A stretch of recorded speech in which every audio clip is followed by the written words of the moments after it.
Hi, welcome back to Reading Plan. Today I'm going to be reading Disney Fairies Storybook Collection, Faith, Trust, and Pixie Dust. So let's get started. Tinkerbell's friends knew she was a curious fairy. She liked to try new things and was fascinated by shiny machines with parts that moved. Her curiosity made her a really good tinker fairy, but sometimes it got her into trouble. Now her friends were on their way to rescue her from a little girl named Lizzie. Tink had been captured when she'd wandered into a fairy house Lizzie had made. Vidya, a fast-flying fairy, had seen it all and was leading a rescue party to Lizzie's house. The fairies had been sailing in a boat because they couldn't fly in the rain. Then the boat crashed and they had started walking instead. Vidya was helping the other fairies across a muddy road when she got stuck. She tried to use her wings to lift herself up, but they were still soaked. "I can't get myself out of here," Vidya grumbled. The fairies surrounded her and pulled as hard as they could. Suddenly, a beam of light shone on the fairies. A car was coming right toward them. Rosetta, a garden fairy, tugged harder on Vidya. "Pull, pull," she said. Thinking quickly, Iridessa, a light talent fairy, stuck her hand into the beam of light. She bent it back toward the driver. The car skidded to a stop. The door opened, and the driver stepped out. "Hello," he called. Fawn, an animal talent fairy, noticed that the driver's shoelace was untied. "Grab this, hurry," she said. The fairies grabbed the shoelace. As the driver turned to get back into his car, they were pulled out of the mud. Meanwhile, Tinkerbell and Lizzie had become good friends. Lizzie's father, Dr. Griffiths, was busy with his work.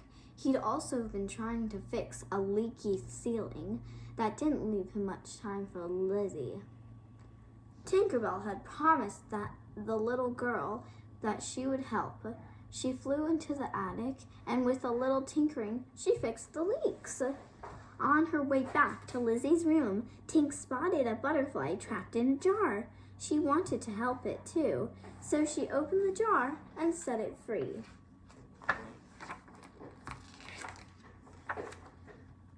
A few hours later, Dr. Griffiths noticed that the leaks had stopped. Then he saw that the butterfly was no longer in its jar. He'd captured it for its research and was planning on taking it to the museum. He showed Lizzie the empty jar. "The butterfly is gone," he said. "Did you release it?" Lizzie was as surprised as her father. "No," she replied. "Well, I didn't do it," he said. "And since there's no one else in the house, there's only one logical explanation. It must have been you." "I didn't do it, Father," Lizzie said. But Dr. Griffiths didn't believe his daughter. "I'm very disappointed in you," he said, and sent Lizzie to her room. Tinkerbell felt terrible. She had wanted to fix things so Lizzie could spend more time with her father. She hadn't meant to make the situation worse. Outside, Tinkerbell's friends were nearing the house. They missed Tink and hoped she was safe. Suddenly, Vidya stopped everyone. "Tinkerbell getting trapped is my fault," she blurted out. She told the other fairies that she had tried to teach Tink a lesson by shutting her in the fairy house. "Oh, honey," Rosetta said, "this is not your fault. Tink can get into plenty of trouble all by herself." Vidya was shocked. "I don't know what to say." Rosetta held out her hand. "How about faith, trust?" Iridessa chimed in. Vidya clasped hands with the others. "And pixie dust." Back in Lizzie's room, Tinkerbell was trying to cheer up her new friend. "I wish I were a fairy just like you," Lizzie said. That gave Tink an idea. She motioned for Lizzie to for Lizzie to close her eyes. Then Tink sprinkled her with pixie dust. Lizzie's feet started to lift off the floor. Then she grabbed onto the bedpost. Tink gave her friend a reassuring smile. She showed the girl how to move her arms and legs. "I'm flying," Lizzie explained. "Look at me, I'm a fairy."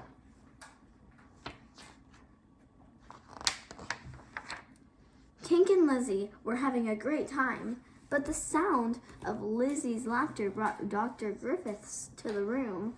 Lizzie told her father that a fairy had taught her to fly. Dr. Griffiths was upset.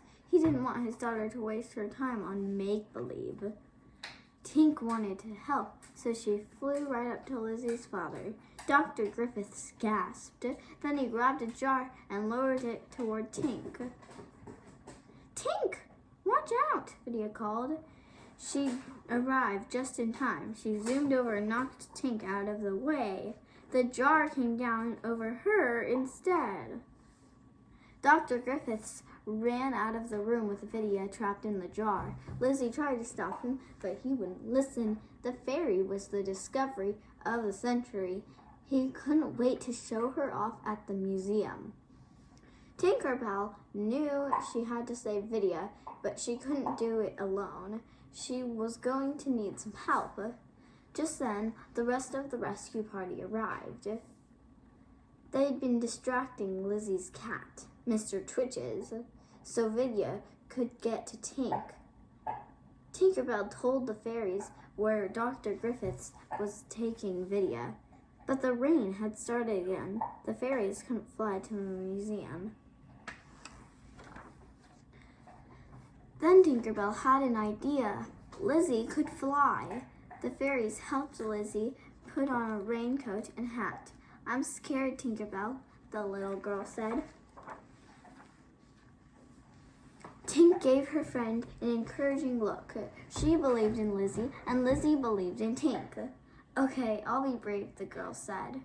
The fairies showered Lizzie with pixie dust. She started to lift off the floor, and Tink slipped into her collar. "All aboard," Tinkerbell said. The other fairies climbed into Lizzie's coat pockets. Lizzie rose higher and higher and higher. She flew through the kitchen door and up into the sky. "I'm doing it," she cried as she soared through the clouds. "I'm flying."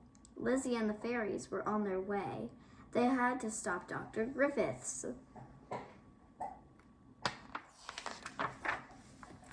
Soon the group spotted city lights twinkling below. Lizzie dipped under the clouds. She searched the streets for her father's car. "There he is," she said, pointing. Tinkerbell took off after the car. She flew up beside it and saw Vidya inside the jar. Vidya was surprised to see her. "Tink," she called. Tinkerbell nodded. Then she dove beneath the car. "Tinkerbell, no," Vidya cried, but Tink was already out of sight. Under the car, Tink studied the engine. It was full of dangerous moving parts. She tried to stay out of their way as she pulled on pipes and wires. The engine began to spark and sputter. Finally, the car came to a stop. Dr. Griffiths banged on the steering wheel. "No, no, no," he yelled. He was so close to the museum. He jumped out of the car with the jar and began to run. Lizzie caught up to her father on the steps of the museum. "Father," she called. Dr. Griffiths turned. He gasped when he saw Lizzie flying toward him. "You're flying," he said. I don't understand." Tinkerbell and the other fairies fluttered around Lizzie. "You don't have to understand," Lizzie said. "You just have to believe." Dr. Griffiths couldn't take his eyes off the fairies. "I do believe," he said slowly. "Oh, Lizzie, I'll never doubt you again." He opened his arms, and Lizzie rushed into them. Then Dr. Griffiths handed the jar to his daughter. She unscrewed the lid and smiled as Vidya flew out. Tinkerbell wrapped Vidya in a hug as the other fairies surrounded him. The fairies flew over Lizzie and her father, and sprinkled them with pixie dust. "Why, I'm flying," Dr. Griffith said. Lizzie giggled. Together they rose over the city streets and flew home. The next day, the fairies joined Lizzie and her father for a tea party in the meadow. When they had finished their tea and snacks, everyone sat back and listened as Dr. Griffiths read from Lizzie's fairy journal. Tinkerbell's friend, Terence, flew up beside her. "Well, Tink, you found something to fix after all." Tink looked at Lizzie and her father. "I guess I did," she said with a smile. So that was Faith, Trust, and Pixie Dust. I hope you enjoyed it. Bye.